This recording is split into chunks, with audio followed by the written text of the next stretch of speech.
141 dan remnya, yaitu dan rem 141 atau 20.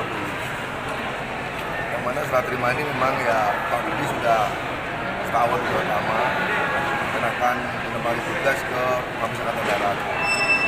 Ini yang pejabat baru dari Mabes Angkatan Darat menempati tugas sebagai Darat Ketua 1. Dan serah terima ini memang di samping hal yang merupakan suatu kewajaran di lingkungan TNI Angkatan Darat, tapi ini juga sebagai upaya kita peningkatan kinerja.